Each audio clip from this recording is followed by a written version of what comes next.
He's running for president. North Dakota Governor Doug Burgum. Yesterday he was in Iowa. Today at the southern border visiting North Dakota National Guard, who he deployed there.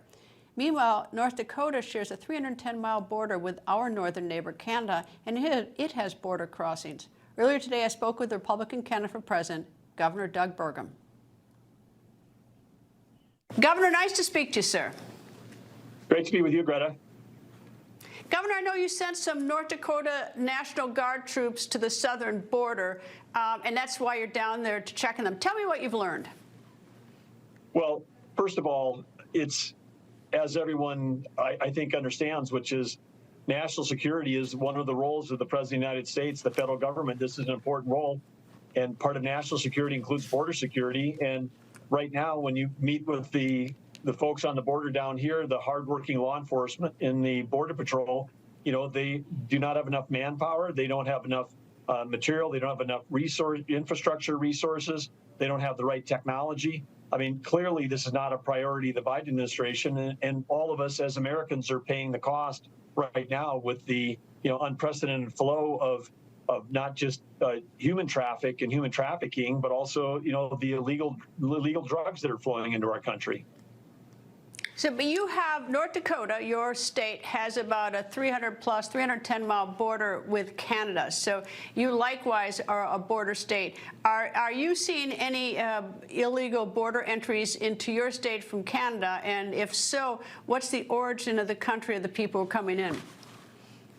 Well, in North Dakota, yes, we do have a long border, 360 miles, 18 border crossings, and of course with under the Biden administration, with people taking early retirement, people getting out of law enforcement, I mean, one of the things that's happening at the southern border is that if you are joined to do law enforcement and now you're actually just spending your entire day doing paperwork, and I mean paperwork, I don't mean that there's automated systems, but processing all the people that are coming through and then are being shipped around the United States, the federal government is pulling people off the northern border down to the southern border. So now I think we've seen it in New Hampshire. We may see it in other states, but the bad guys are going to exploit weaknesses. They know where there's more openings, and we have to provide border security on all of our borders. And of course, down here in the briefing we got this morning, there is an increase of people that are coming from China. There's direct flights now that are flying from China directly into places like Tijuana and Monterey from China. And of course, maybe they're coming for vacation, but this is an opportunity to have a flow of people and the flow of fentanyl into our country.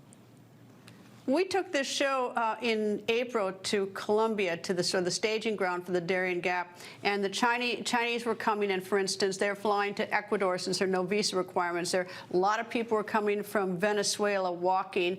They're coming coming from Afghanistan, from countries in Africa. They're coming from all over, and they're making their way up the Darien Gap. But I'm curious, what nationalities might be coming into Canada and then into North Dakota? Do you have any idea, where they're from?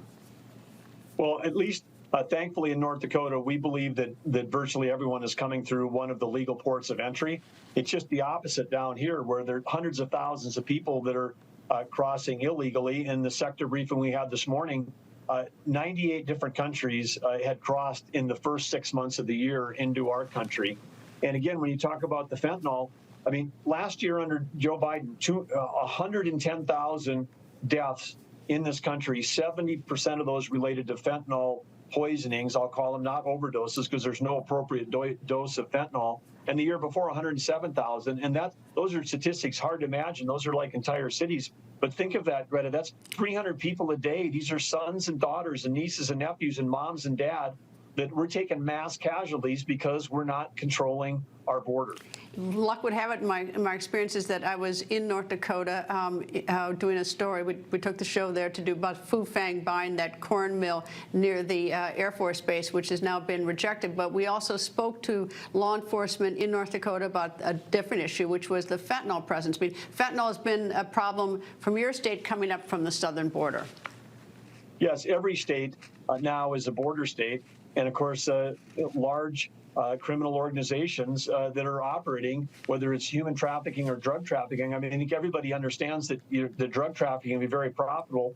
in the briefing we had this morning, in this one small sector, they're estimating $28 million a week are exchanging hands between people that are trying to enter the country illegally, that are paying off the cartels to have access to cross in like toll fees that are paying in. These are just, there's a huge economic business that's going on the other side of the border.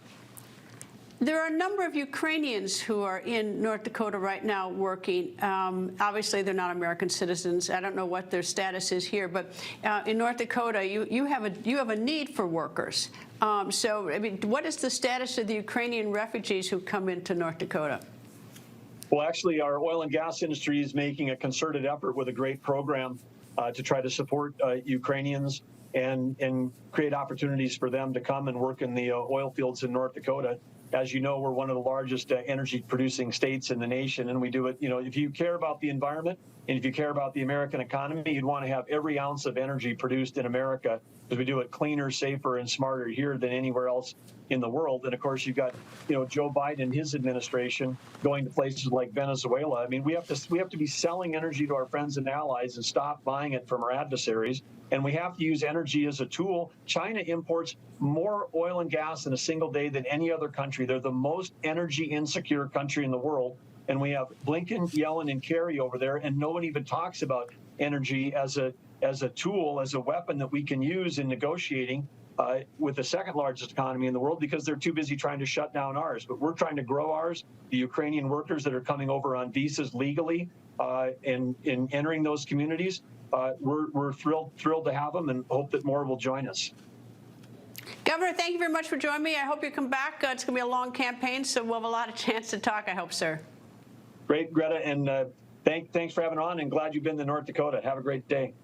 I had the world's best pancakes ever in Grand Forks at a diner. I'm not kidding. They were to die for, so I'll be back. Okay, great. Thank you.